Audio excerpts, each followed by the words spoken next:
यहाँ पर पहली बार आई हूँ। किसी के लिए कुछ किया नहीं, बट अपनों के लिए किया है। बस उसका एक एक्सपीरियंस किया है लाइफ का, आपको शेयर करने आई हूँ यहाँ पर। मैं कोटा में पैदा हुई एंड मेरे पैदा होते ही मेरे पापा आ गए थे मुंबई। हम 2 बहन 2 भाई हैं। जैसे सबकी माएँ होती हैं, बड़ी प्यारी सी, अ, जैसे एग्ज़ाम के टाइम उठाती हैं सुबह-सुबह।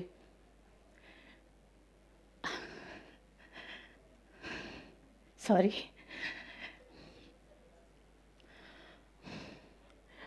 बहुत टाइम बाद मम्मी को याद की, इसलिए आई एम सॉरी। एग्ज़ाम के टाइम सुबह-सुबह उठाती हैं 4 बजे कि उठ जाओ। टिफ़िन लेके खड़ी रहती हैं कि अभी बच्चों की रिसेस होने वाली है। ऐसी मेरी मम्मी थी। बट जब मैं 9 साल की थी तो मम्मी हमेशा के लिए छोड़ के चली गई। तब से लाइफ शुरू हुई। जैसे कि मम्मी थी तो बहुत अंकल आंटी हमें हाथ में उठा के रखते थे। मम्मी के जाने के बाद पता चला कि ये सब एक सिस्टम होता है कि आ रहे हैं लोगों के घर में, जा रहे। बट जब मेरी मम्मी एक्सपायर हुई, हम 2 बहन भाई थे। लोगों के घर में हमें रहना पड़ना। मेरे पापा कमाने जाते थे तभी। तब तब पता चला कि भूख क्या होती है। मतलब कि जितना काम करो उतना ही खाना मिलेगा। ऐसा हमको 9 साल की उम्र में पता चल गया था कि ऐसा होता है अगर मम्मी नहीं हो तो। फिर चलते-चलते बहुत स्ट्रगल देखा कि मेरी बहन हमें छुप-छुप के रोटी देती थी खाने के लिए, क्योंकि मुझे भूख बहुत लगती थी। क्योंकि मैं हमेशा लड़कों जैसे खेलती थी, गुल्ली डंडा, गोटियाँ, मतलब हमेशा लड़कों के साथ खेलती थी। फिर मेरे पापा ने डिसाइड किया कि हम चारों को एक साथ रखेंगे, चाहे कैसे भी रखें। फिर मैं 14 इयर्स ओल्ड हुई। देन सोसाइटी, अपनी ही सोसाइटी बोलने लगी लड़की बड़ी हो गई है, शादी कर दो। मेरे पापा ने बोला भी कि 14 इयर्स लड़की कहाँ बड़ी हुई है। तो इस चक्कर में मेरी पापा ने मेरी शादी करा दी। 15 इयर्स ओल्ड शादी हो गई, नया घर मिल गया। डिसाइडेड है लोगों का ये सब दिमाग में कि जिनकी मम्मी नहीं होती वो लड़कियां बड़ी ही एक्सपर्ट होती हैं, तो उसको सुहागरात के बारे में पता ही होएगा, लोगों का ऐसा कहना है। बट मैंने ऐसा कुछ हुआ नहीं। तो मैं सुबह उठी, ब्रश फ्रश कर रही हूँ तो फैमिली आके बैठी है घर में कि ये क्या चल रहा है, मेरा बेटा ऐसा, तुमने इसको टच करने नहीं दिया। फिर मेरी सास ने उन्हें, मेरे हस्बैंड को बोला, तू क्या है, आदमी है कि, मतलब बोलते जो छक्का है, एक लड़की को नहीं संभाल सकता तू, जाके जा रेप कर डाल। मैं बहुत डर गई क्योंकि कोई था नहीं यार। जैसे कि मम्मी होती है, बड़ी बहन होती है, बुआ होती है, किस किसको बोलूँ, मतलब ऐसा। फिर मैंने बोला क्या पता यही लाइफ हो शायद, इस शादी के बाद। मैंने जो सोचा था वो तो कुछ नहीं था, बट यही लाइफ हो। ठीक है। फिर मैं सोचा बच्चे के बाद से ठीक हो जाएगा, नहीं हुआ। सेकंड बच्चे के बाद ठीक हो जाएगा, नहीं हुआ। कभी कभी मैं भगवान से बहुत लड़ती थी। मैंने लग क्या है ये, चलो मम्मी नहीं थी, मैंने सोचा शायद इधर मेरी मम्मी मिल जाएगी, तो भी कुछ नहीं। फिर मेरे 2 बच्चे हुए कि इतनी मारा पीटी हो गई कि मैं पुलिस स्टेशन भी गई लेकिन कुछ नहीं हुआ। पुलिस वाले बोलते हैं अरे मैडम घर पे जाओ, आपस का मामला है, ठीक हो जाएगा, अभी हम घर के मैटर में क्या बोल सकते हैं। बट मेरे पास कोई रास्ता नहीं था जाने के लिए। रास्ता मीन्स कोई दोस्त भी नहीं कि मैं किसी के यहाँ रहूँ जाके। फिर एक दिन मैंने डिसाइड किया बैठे बैठे कि मुझे नहीं रहना यहाँ पर, क्योंकि मेरी, अगर मैं यहाँ मर गई तो जैसे हमारा हल हुआ है बचपन में, मैं अपने बच्चों का तो ऐसा हल नहीं कर सकती, क्योंकि मुझे इनको बहुत अच्छा कुछ बनाना है। फिर जब मैं अपनी बहन के यहाँ रहने जाती थी तो मुझे ज़बरदस्ती वहाँ से मारा पिटाई करके यहाँ घर पे ले आता था और बोलता है जाएगी भी तो कहाँ जाएगी, किसके पास जाएगी, है ही कौन तेरा। और अगर मुझसे अलग हो भी गई इस घर से तो एक ही चीज़ कर पाएगी, या तो किसी को रख लेगी या तो बारों में डांस करेगी। फिर मैंने बहुत डिसाइड किया लाइफ में कि अब मुझे छोड़ना है। तो मैं अपने गुरुद्वारे गई। मैंने बाबा जी से बोला, बाबा जी मुझे यहाँ रहना है, रह सकती हूँ? उनने बोला, बेटा भगवान का घर है, जब चाहे आ सकते हो आप। मैं गुरुद्वारे गई रहने के लिए अपने दोनों बच्चे लेके। फिर उधर ऐसा फील होने लग गया कि सब लोग आ रहे हैं, देख रहे हैं, बच्चों को देख रहे हैं। तो मेरे मन में ऐसा हो रहा था कि ये लाइफ भी नहीं देनी मुझे बच्चे लोग को, मैं क्या करूं? मतलब कि बोलते हैं ना कि आगे कुछ नज़र नहीं आ रहा था, खाली ब्लैंक। क्योंकि ना ही मैं पढ़ी लिखी, 9th फेल, कोई कुछ नहीं देता किसी को नौकरी वोकरी, और ना ही लाइफ में मैंने कभी घर से बाहर गई थी।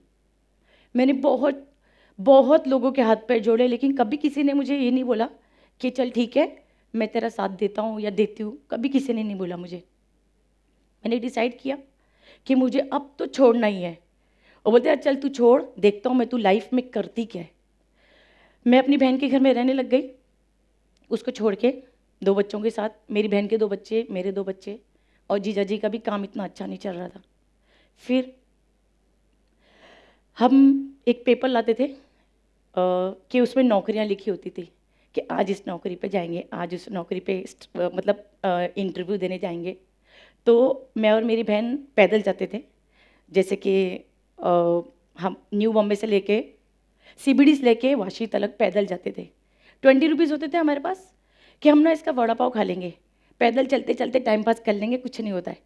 दोनों बातचीत करते करते जाते थे, इंटरव्यू देते थे। लेकिन इंटरव्यू भी देते थे तो पता नहीं, मेरा तो बहुत फर्स्ट एक्सपीरियंस था लाइफ में इंटरव्यू या किसी दूसरे आदमी से बात करना, मेरा फर्स्ट था। बहुत से लोगों ने ऐसे बात की, हाँ क्या करूँगी मैं? सर कुछ भी, आप जैसा बोलोगे मैं वैसा काम कर लूँगी, आप मुझे बता दो।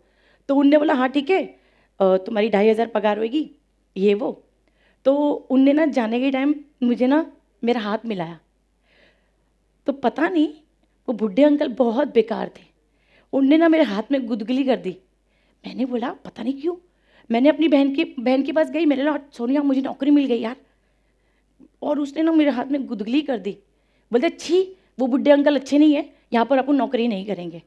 मैं बहुत बेशर्म टाइप की, क्योंकि मुझे पैसे कमाने थे, वो भी ईमानदारी से, किसी को दिखाना था मुझे। अगर 20-30 रुपये भी कहीं से आ रहे ना, तो वो जो हम लोग राशन दुकान से 8 रुपये वाले चावल होते ना, उसको ही बना के बिरयानी समझ के खाते थे। और उस टाइम सच्ची में बड़े टेस्टी लगते थे, ऐसा लगता था तो वाह क्या खा रहे हम। फिर मैंने अपनी बहन को बोला ऐसा नहीं चलेगा यार, कुछ तो कर। बोलती करते यार। चलते चलते जा रहे एक दिन एक मैच दिखी मुझे, मैच। मैंने बोला, मेरी बहन ने बोला यहाँ से पूछ। मैंने बोला यहाँ पर क्या होता है? मुझे मैच का मतलब पता नहीं था। अरे यहाँ पर वो बस और ऑटो वाले खाना खाने आते हैं। मैं ठीक है आई। मैं भैया कुछ काम है, क्या करूँगी मैं, आप बताओ। अच्छा रोटी बनाने आती है? मैं हाँ आती है। ठीक है, यहाँ रोटी बनानी है, 250 सुबह 250 शाम को। मैं हाँ पक्का। मैंने बोला भैया पेमेंट कितनी? बोलते बेटा 1200 रुपये। मैंने सोचा, कैलकुलेट किया मैंने, मैं ठीक है यार फ़िलहाल तो ठीक है। फिर मैंने भैया को बोला भैया सुबह शाम थोड़ा थोड़ा खाना भी लेके जाऊँगी, चलेगा आपको? हाँ चलेगा, लेकिन सबके होने के बाद। मैं वो काम पे लग गई। ठीक है, काम पे लग गई। अच्छा लग रहा था कि सुबह शाम टाइम टू टाइम खाना घर पे जा रहा था, क्योंकि किसी का काम अच्छा नहीं था हमारे घर में, बड़े स्ट्रगल ही कर रहे थे, और भाई मेरे छोटे थे दोनों भी। फिर 1 महीना मैंने वो काम किया, बट स्कूल का टाइम नज़दीक आ रहा था बच्चों का। मैंने बोला अभी मैं स्कूल का क्या करूं? मैं ना एक छोटे से स्कूल में गई। मैंने बोला मैम मेरी बेटी का एडमिशन करवाना है, कितने पैसे? बोलती 2,500 रुपये। मैम मैं आपको 500 करके दे दूंगी, आप इसको स्कूल में रखोगे? नहीं नहीं ऐसा नहीं होता है। तो मुझे बहुत दुख हुआ।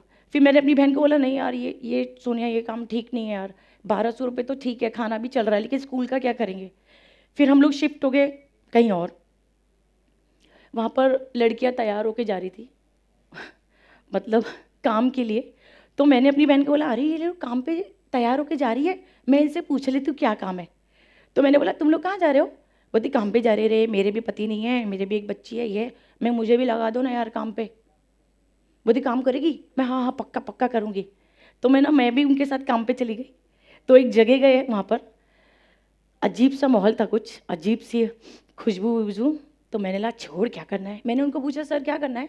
बेटा मालिश करनी है। मैं हाँ आती है मुझे। मैंने अपनी सास की बहुत की है, रोज़ करती थी। तो उन्हें लगा हाँ ठीक है।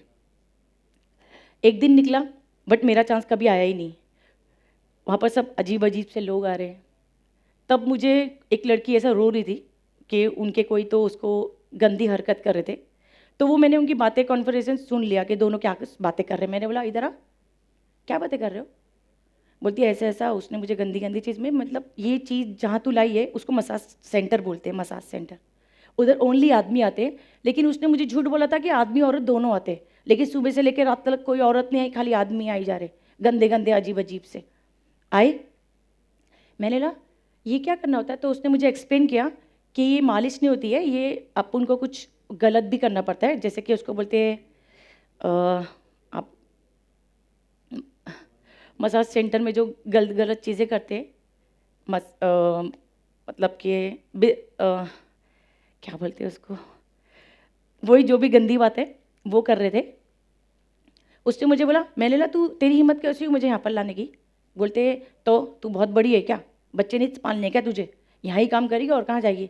मैंने ये बात तो तू बोलना नहीं, क्योंकि मेरे दिमाग में था कि करना है जो भी करना है, ये सब चीज़ें तो तुम लोग भूल जाओ।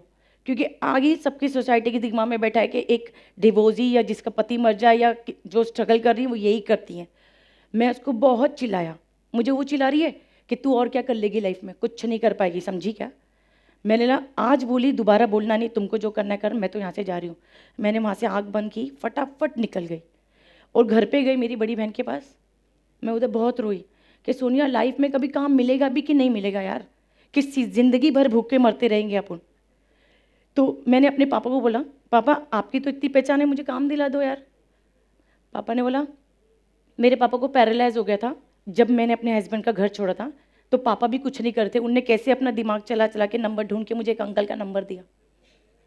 मैंने अंकल को फ़ोन किया, अंकल आपके पास कुछ काम है। अंकल है क्या करेगी। मैं अंकल फ़िलहाल तो मुझे काम की बहुत ज़रूरत है। ठीक है तुझे डांस करना आता है। मैं हाँ आता है। ठीक है इधर आ जा। फिर फर्स्ट मैं शूटिंग पे गई, उनने मुझे शूटिंग पे बुलाया। मेरे लिए सब नया था, शूटिंग में लोग घूम रहे, सेट लग रहा है, सब जगह जागरण का कोई सीन था, उसमें मुझे खड़े होने के लिए बुलाया था अंकल ने। फिर अंकल ने वहाँ मुझे बुलाया। फिर शाम को मुझे ना, मैं ऐसा ऐसा कर रही थी कि अभी पता नहीं कितने पैसे मिलने वाले, पता नहीं कितने पैसे मिलने वाले। तो जब मैंने 400 रुपये अंकल ने दिए, चल बेटा आज तू इतने ही रख ले। मैंने बोला 400 रुपये, मेरे लिए तो बहुत बड़ी बात थी, क्योंकि मैंने कभी कोई पैसे नहीं कमाए थे लाइफ में। 400 रुपये वो भी दिन का। मैं बहुत खुश हो गई। वो 400 रुपये बड़े संभाल के रखे, टिकट ली, अपनी घर पे गई। फिर भगवान को बोला कि थैंक यू भगवान कि आपने मुझे काम दिया। फिर वहाँ पर मुझे बहुत से जैसे पहचान बन जाती है अपनी अपनी, लोग मिले मुझे वहाँ पर। उनने मुझे बोला तू टॉम बॉय टाइप है, तुझे तो बाइक भी आती, तो तू स्टंट्स किया कर। मैंने बोला स्टंट्स बता क्या होता है। तो मैं कर लूँगी यार, क्योंकि ना भंगड़ों का काम भी ना, नाचने का काम भी ना सीज़न वाइज होता था। तो उसने मुझे एक अच्छी सलाह दी कि तू वो किया कर, स्टंट्स किया कर। तो उसने ना एक लड़की का नंबर दिया मुझे कि इसको फ़ोन कर, ये करती है तो तू तेरा कांटेक्ट कर देगी वो। मैं ठीक है। 2 महीने लगातार उसको एक कॉइन डाल के मैं फ़ोन करती थी, कुछ काम है नहीं, ठीक है ओके, बाकी सब ठीक है ना, हाँ कोई ज़्यादा बात नहीं। फिर उसको फ़ोन करो, 2 महीने लगातार मैंने उसको फ़ोन किया। लास्ट में मुझे फिर उसने एक शूटिंग पे भेजा। एक नया सीरियल आ रहा था, उसके डबल के लिए एक लड़की चाहिए थी, तो उनको कोई मिल रही नहीं थी। तो वो लड़की ने मुझे एक शूटिंग पे भेजा, जो एक सीरियल आ रहा था शकीरा, स्टंट डबल था। तो फर्स्ट एक्सपीरियंस था मेरा कि 100 फीट की ऊंचाई से नीचे लटकना है। मैंने तो उनको दिखाया नहीं कि मैं डर रही हूँ, क्योंकि अगर मैं दिखा देती कि डर रही हूँ तो प्रॉब्लम होने वाली थी। तो मैंने दिखाया ही नहीं। मैंने फुल अच्छी रिहर्सल की। उनने मुझे जाने के टाइम 200 रुपये दिया और बोला पेमेंट आने वाली है ऑफिस में।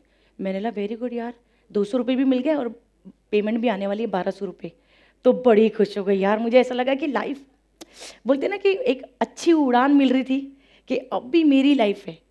अब भी ऐसा लग रहा था कि सब कुछ अपना है, सब कुछ अपना है, कोई वो रात नहीं, कोई वो गंदी बात नहीं, अपनी मर्ज़ी से आओ, अपनी मर्ज़ी से सो। फिर थोड़े स्टंट्स के बाद मुझे एक प्रॉब्लम हो गई। एक स्टंट्स था लद्दाख में, fire shot, body fire shot. तो कोई लड़की तैयार नहीं हो रही थी, तो उसने मुझे ऐसे ही पूछ लिया कि तू करेगी। मैं हाँ कर लूँगी, देख तुझे एक्सपीरियंस है। मैं हाँ यार मैं कर लूँगी, तू टेंशन मत ले। मैं चली गई। उस चक्कर में मेरा मुंह बंद हो गया फुल। तो भी मैं बोलती थी नहीं नहीं, सब मुझे बोलते थे क्या मुंह सड़ा के बैठ गई, लड़की है तू, समझा कर इस बात को, ये सब मुझे बोले। मैं नहीं नहीं ठीक है, मुझे पैसे मिल रहे, मेरे लिए बहुत बड़ी बात है। फिर उससे थोड़ा रिकवर हुई तो मेरा स्पाइन फ्रैक्चर हो गया, जो सबसे बेकार बात थी। एक शॉट में जीनत अमान जी का कुछ डुप्लीकेट करी थी तो मेरा स्पाइन फ्रैक्चर हो गया। फिर तो मतलब लाइफ पूरी रुक गई, मतलब लैट्रिन बाथरूम जो भी है सब बेड पे। तब मैंने भगवान को बोला, भगवान जी अच्छी भली आपने इतनी स्ट्रगल के बाद ये लाइफ दी थी अच्छी जीने की, बच्चे पालने की, आपने फिर ये घपला कैसे हो गया यार मेरे साथ। मैं उनके साथ ही लड़ती रहती हूँ और मेरा तो कोई है नहीं जिसको मैं कुछ बताऊँ या कोई मेरी हेल्प करे, ऐसा कुछ भी नहीं है। फिर 3 महीने के बाद बेड पे उठने के बाद मेरे बच्चे ना कैलेंडर गिनते थे, आप कभी उठने वाले हो, ऐसे कैलेंडर लेते जाते थे, आपको उठने के लिए इतने दिन रह गए, आपको उठने के लिए इतने दिन रह गए। तो फाइनली पैसे की बहुत ज़्यादा प्रॉब्लम हो गई कि 3 महीने जो मैं बेड पे थी वो दवाई में सब खर्चा हो गया। फाइनली मैंने बेल्ट लगाई और मैंने फ़ोन किया कि मास्टर जी कुछ काम है तो मुझे बता दो। उन्हें लगा कर लेगी, हाँ कर लूँगी, ठीक है। उनने मुझे काम पे बुलाया, मैंने बेल्ट लगा के काम पे गई। फिर वही गाड़ी मेरी अच्छी चलती रही, भगवान ने मुझे जल्दी ठीक कर दिया। मतलब मुझे ये बताना है कि मुझे एक टाइम था कि मैं सोचती थी अगर बच्चे नहीं होते ना तो शायद मैं आत्महत्या कर लेती, लेकिन बच्चे होने के बाद मैं ये नहीं कर सकती थी क्योंकि उनकी जिम्मेदारी मेरी जिम्मेदारी थी। अगर मुझे कुछ हो जाता तो उनका वही हाल होता जो आज हमारा था, जो कल हमारा था। आज अपने बच्चे अच्छे स्कूल में पढ़ा रही हूँ, अच्छे अच्छे बड़े बड़े स्टंट्स कर रही हूँ। और रही मरने की बात, ये आजकल लोग बहुत जल्दी डिप्रेस हो जाते हैं, तो ये डिप्रेशन है ना थोड़ा साइड रखो, आता जाता है। पेट भी खराब होता है ना, ठीक हो जाता है, तो इसको थोड़ा साइड रखो, आगे बढ़ो। और मरने की तो तुम सोचो भी मत, जैसे तुम लोग ऐसे आज मरने वाले हो और तुमको कल पता है कि तुम सीरियसली इंसान ही बनने वाले हो, क्या पता क्या बनने वाले हो। आज जीना है, आज ही सब कुछ करना है।